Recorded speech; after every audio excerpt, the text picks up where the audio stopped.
안녕하세요, 마이뷰티아이즈입니다. 오늘의 주제는 손님들 이것만은 지켜주세요 제발입니다.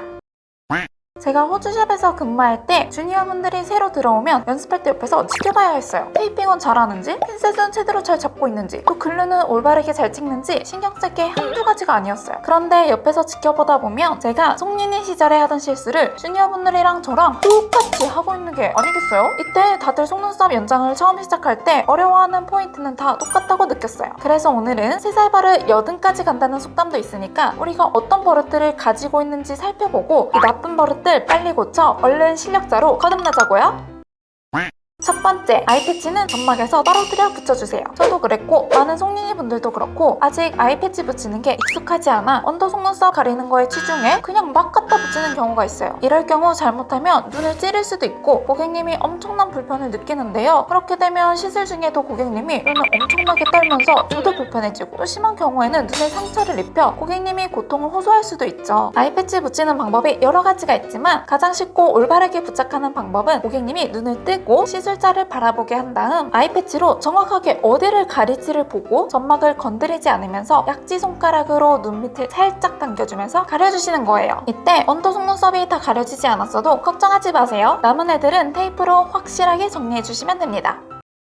두 번째, 테이핑은 꼭 제대로 해주세요. 시술을 하는데 자꾸 아이패치에 감호가 붙는 그런 경험 있으신가요? 다행히도 이 문제는 해결하기 너무 쉬운데요. 테이핑만 제대로 해주시면 됩니다. 처음 배울 때 눈두덩이에 테이핑을 묻혀 속눈썹을 끌어올리라니까 저도 그렇게 했어요. 그런데 문제는 나름대로 눈두덩이에 테이프를 붙이는 흉내는 냈지만 아직 익숙하지 않아 속눈썹은 충분히 끌어올리지 못했죠. 그 상태에서 감호를 붙이는데 진모가 안 올라오니까 붙이기도 너무 어렵고 또 나중에 말리고 아이패치 떼려는데 속눈썹들이 아이패치에 다 붙어 이거 떼는 게 더 힘들더라고요. 그러다 정확히 테이핑하는 법을 익히고 나니 다시는 아이패치에 속눈썹들이 다다다다다다다 붙는 일은 없어졌습니다. 그럼 지금부터 올바른 테이핑 방법 보여드릴 테니까 같이 한번 확인해 보실게요. 테이프도 눈두덩이 아무데다가 그냥 붙이는 게 아니라 눈꺼풀 가까이 붙여 끌어올려줍니다. 이때 너무 많이 들면 고객님 입장에서는 불편함이 느껴지기 때문에 적당히 속눈썹이 잘 보이고 밑에 붙지 않을 정도로만 올려주시는 거예요. 두 개 차이가 보이시나요? 이렇게 테이핑 하시면 속눈썹 붙이기도 훨씬 수월해요. 세 번째, 글루 제대로 짜기. 글루를 짰을 때 예쁘게 돈 모양의 형태를 잘 유지하는 건 가모를 글루에 고르게 찍기 위한 첫 단계인데요. 가끔 보면 글루가 퍼지면서 제대로 된 모양을 갖추지 않았는데도 그냥 쓰시는 분들이 있고 또 특히 글루를 개봉한 지 얼마 안 되었다면 글루를 대충 짜도 어느 정도 돔 형태가 유지가 되는데 쓰다 보니까 글루가 이제 얼마 안 남았어요. 그럼 안에 있는 내용을 탈탈탈 털어 쓰느라고 돔 형태가 아닌 상태인데 쓰는 분들이 있어요. 이렇게 되면 글루가 정말 빨리 굳기도 하고 좋지 않은 상태의 글루를 썼으니까 가모가 진모에 잘 안 붙기도 하고 또 붙였다고 한들 나중에 속눈썹이 빨리 떨어져 유지력에 문제가 생기죠. 그러니까 글루는 항상 이 돔 형태가 완벽히 유지되어 있을 때만 사용해주세요. 네 번째, 글루 제대로 찍기. 여러분, 오늘 영상의 포인트예요. 진짜 중요한 글루 제대로 찍기. 정말 중요하지만 또 그만큼 어렵기 때문에 저도 힘들었고 주니어분들도 힘들어했던 글루 찍는 법. 가모가 진모에 촥 하고 붙으려면 글루가 가모에 고르게 퍼져야 하는데 이 글루를 제대로 된 방법으로 찍지 못하면 그만큼 시술에도 영향을 줘요. 우선 나쁜 예부터 보실게요.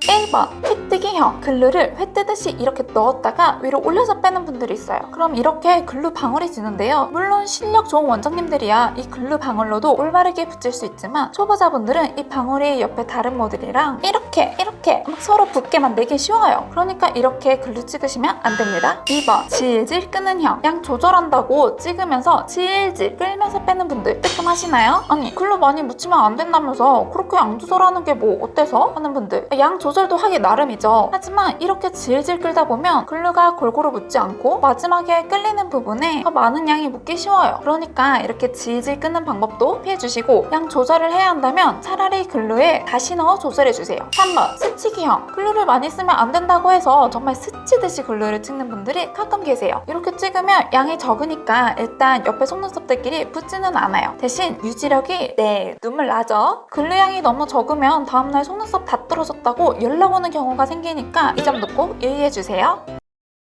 찍는 법에 하바의 나쁜 예들을 보았으니 이제는 올바른 예를 봐야겠죠? 글루는 테두리부터 경화가 시작되는데요. 그래서 가운데 이 부분이 가장 글루 상태가 좋아요. 그래서 올바른 방법은 너무 바닥도 아닌 정말 가운데에서 딱 찍어주시는 거예요. 이렇게요. 그리고 뺄 때도 빠르게 빼는 게 아니라 천천히 들어간 상태 그대로 빼주시면 이렇게 알맞은 글루 향이 묻어요. 아시겠죠? 자, 이렇게 우리 초보자분들이 처음 연장을 하면서 가장 많이 고쳐야 하는 버릇들을 살펴봤는데요. 어떠세요? 지금 내가 하고 있는 방법이랑 비교했을 때 차이가 많이 있나요? 오늘 알려드린 내용들만 잘 지켜줘도 지금보다 훨씬 나은 시술을 할 수 있으니까 꼭 숙지하시고 연습하시길 바랄게요. 오늘도 내용이 유익하셨다면 좋아요와 구독 눌러주시고요. 우리는 다음에 만나요. 안녕!